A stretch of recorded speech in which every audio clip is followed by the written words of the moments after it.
Hi guys, and welcome to another 12 Guitars video. I am absolutely delighted as always to have Ronnie McIntyre sitting across from me. Ronnie joined us for our launch party back in August last year and just blew me away as he did with the audience with his classical guitar playing. So the reason Ronnie's sitting here is the guitar he is holding got handed in to the bus about 6 months ago, just as the lockdown was starting. And we don't know who it came from, we don't really know any of the history of the guitar. But when I picked it up a few months ago as we got back into the bus, what was apparent was that this was something rather special. So we have worked quite hard to find out some of the history. We've cleaned it up, it was in a fairly filthy condition, restrung it, and we brought it over for Ronnie to have a look at and to play. What we do know is that it's a Ricardo Sanchis, initially made in Valencia. The company started in 1915 and it certainly looks as if it's that old. It's certainly been used beyond belief. It's been used across its life and it's certainly got some play damage on it, as we'll look at in some detail. I think without further ado, it's probably better to have Ronnie talk to you a little bit about the guitar. So Ronnie, what's your thoughts? Well, as soon as I seen the guitar, I knew it wasn't a modern classical guitar. Basically because of the size of it. It's a pre-Taurus guitar. The Taurus made the classical guitar a lot bigger. Now this is a little bit smaller. Sometimes these are called parlour guitars, and believe it or not, they were actually made for ladies. This is pre-amplification time. And I looked at it and it was well worn, as Steve said. Yeah, it's certainly been well worn, that's for yes. Sure. And this type of guitar has got a lovely mellow sound. It's not loud, but it's got a mellow sound.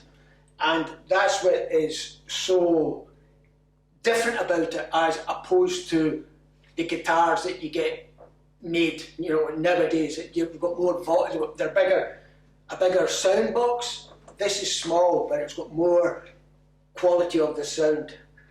And I know that it wasn't made for a student because it's got no guiding marks on it. There's no dots on it to tell. None of the dot marks. Yeah, yeah. Right, okay. But you can actually see that it's got a lot of history to it, as because it's got indentations here where it's worn right over the neck, and the person who's been using it has been using the middle position. And the middle position here is where you get the more mellow sound from your string. You've got more movement. And the action of it is good. It's not too low, but it's hitting off the strings. It's not a flamenco guitar. Normally flamenco guitars are this shape, but this is not a flamenco guitar. This is a classical type guitar where it's more for the quality of the sound. It's not for dancing where you need volume and a lot of rasgueados. But this is a classical guitar, and I would love to know the history. I would say pre-Taurus. Now, I would have to look up. I'm not going to put a year on it, but I would like to see what the inside is like with a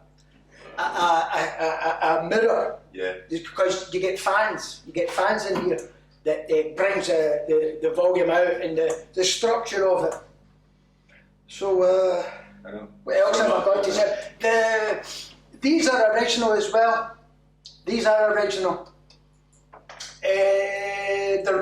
They're not very, how can I say, impressive looking, but they do a good job. They're machine heads. They used to have pegs in it. That was a long time ago. You used to burn a hole in top of the guitar and shove a peg through. But this is machine heads. And we were talking earlier about the frets because I wasn't sure whether it had been refretted, but you reckon not. No, so that's not been refretted. Like the original. That is an original one, because you can normally see if it's been refretted, and this hasn't been refretted. Yeah. And it's been well made, which you expect from Spain, because this is where this guitar got developed. Yeah. This type of guitar is called a Spanish guitar because it was developed in Spain, you know, and basically it's like playing a little bit of history, and I would like to know the people who played it. Yeah, it would be great. I wish we could find out who handed it in so we could find out how they come to. I mean, one of the things that struck me was how the sound hole here around the rosette has been kind of reconstituted using probably PVA glue and wood chip. And there's a big crack here. We were talking about that, and we think that's probably finger marks, maybe a nail. That looks like nail marks. Now, there's a shape where the protective, what's it called, a plectrum guard, but it's actually a nail guard as well. And if you're going to use it as a flamenco guitar, you'd be advisable to put a plate down here, because this is what will happen to it. Just gets You'll get a gradually you'll get a hole in it, and it's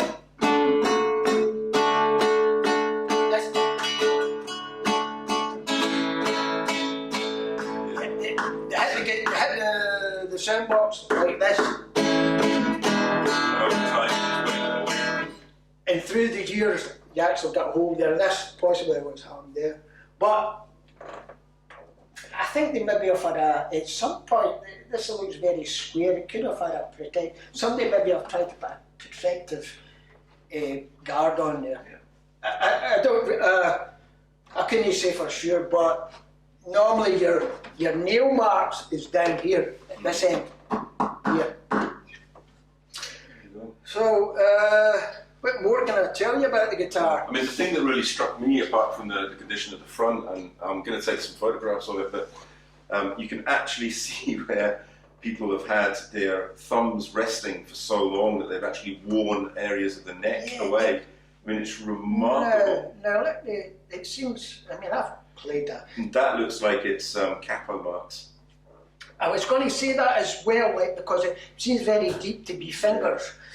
Because I'm just going to see if it corresponds to a fret, and I think it does.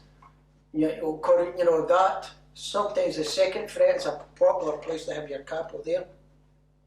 But it's a very interesting guitar. That's great, Ronnie. Yeah. So whilst I've got you, why did you start playing guitar in the first place? What was the thing that got you going back in the day? Well, I was stuck in between my uncle and my dad. And my uncle played fingerstyle guitar, nails, and his right hand was fingers. And my dad played the steel guitar with the plectrum. Yeah, guilty as charged. So I did go for lessons to Ron Moore, who was Ron Moore played with, it was a 1 o'clock gang. You'll see him on, you go to YouTube and put in Ron Moore, you'll see him there. And I loved watching it because he was an old guitar teacher, or one of my guitar teachers. The first one was my uncle and my dad. Yeah.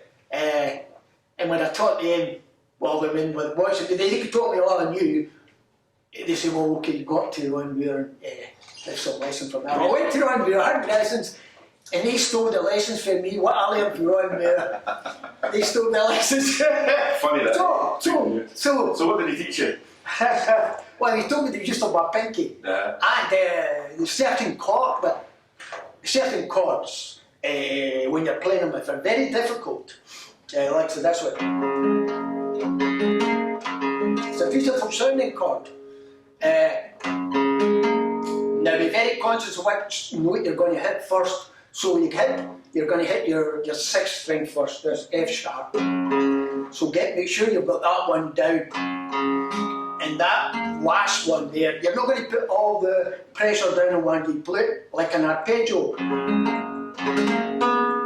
And you let there's another note, open B. And you let it ring.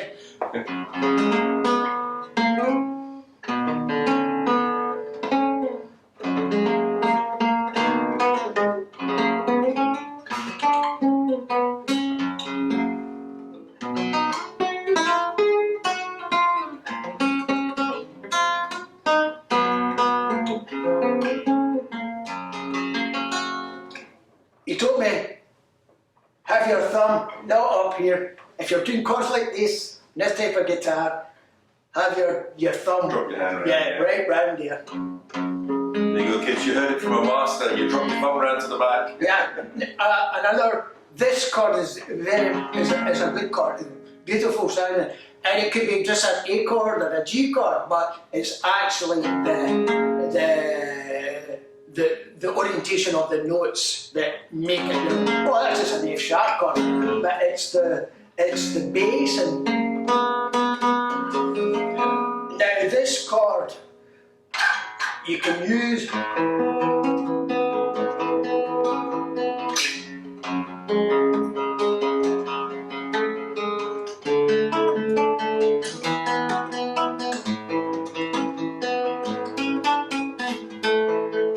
Now that is an important chord, and it looks difficult, but once you get your thumb at the right position,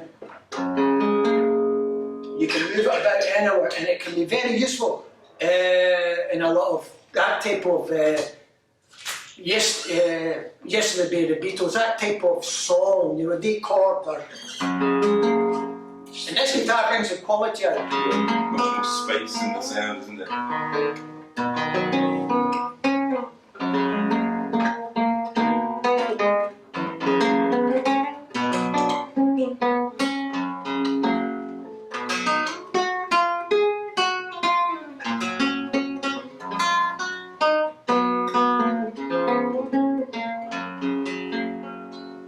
Now that's the first half of a piece with Anderson. Go there.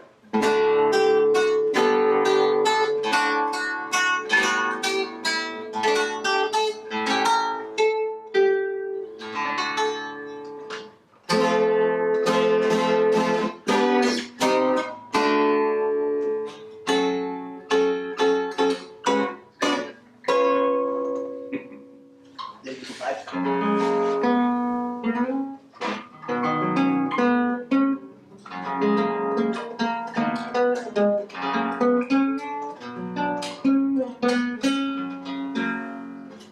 There's a lot more to the song as well, but this guitar like that, don't you? Yeah, Really yeah. do.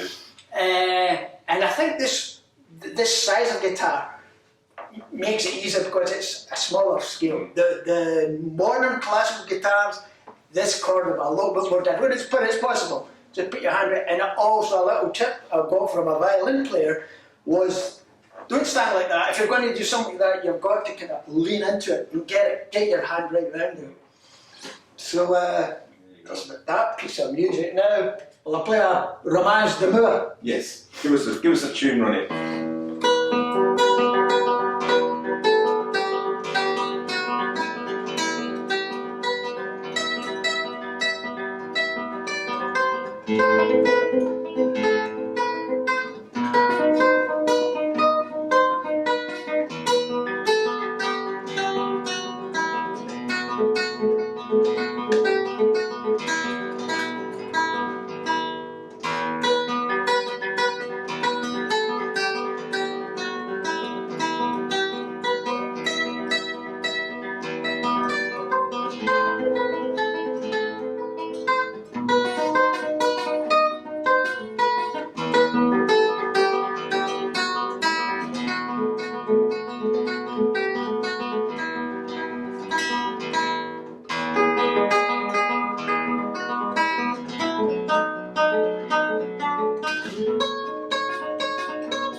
Brilliant. Thank you.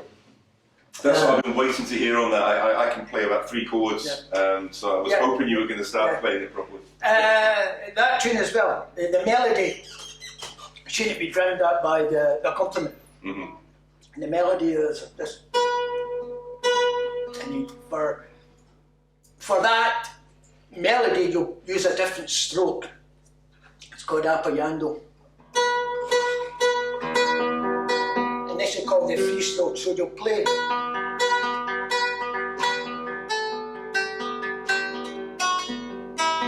And but don't let the accompaniment drown out the melody. Yeah. You know. So that's just about using your fingers to. Yeah. So you've got strength in your third finger, and these are lighter to accompany rather than. Correct. And this is an excellent piece of music, guitar music, to acquire the use of your three fingers, index, middle, and annular. The three fingers, and then obviously thumb. But it's ideal because it's not complicated, and there's very little work on the left hand, and it's the right hand. Oh, in the right. Yeah, it brings out where to accent your melody. Because this guitar sometimes you can get a bit of a mess if you can't hear the melody. Another little thing as well is when you be conscious when you're playing this type of guitar, not to have all your fingers like this. Try and have them like that, because this tone, it's in contrast and they won't become meshed in together. Good tips, Ronnie. Mate, thank you so much. Really appreciate your time. It's been fabulous listening to it finally getting played the way it needs to be played. And as we've said, look after it for us until we decide what we're going to do with it. I will. My instinct is it'll probably remain with you, and we'll just get you to come in and do some showcasing. Anytime, Steve. Brilliant. I'm going to have a look inside it with a mirror or something like that. See the internal structure's like. I will find out about the history of it. Yeah. But it's, as I say, it's the quality of the sound. That's just. Yeah, I remember that when we had the old strings on it. I mean, the old strings probably were about 20 years old, they were rusted and all of that, and you picked it up and you went, oh, that's quite special. Anyway, I will sign off right now, but we're going to allow Ronnie to play another couple of tunes which we'll put on at the end of this, just so that you all can see what this instrument can really do. It's a little piece of music by Franz Tarrega, and he most likely played this type of guitar, this small scale guitar. It's called Adelita. It's actually a mazurka where the strong beat is in the middle of the bar. But anyway, it's in the minor key, then it goes into the major key, then it goes back to the minor key. So this is Adelita.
This is another, I think it's actually Cuban. It's called La Paloma, and it's done a little bit slower. Normally people play it a little bit faster, but for when you're playing it on a solo instrument like that, nobody's dancing and you're playing to listen to basically.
guitar from Valencia, date unknown, played by a truly great musician. Tune in next time, and we're really looking forward to seeing you for the next episode on 12 Guitars YouTube channel. Speak to you soon. Thanks, Steve. No problem. Love to see you, mate. I'll tune it back up.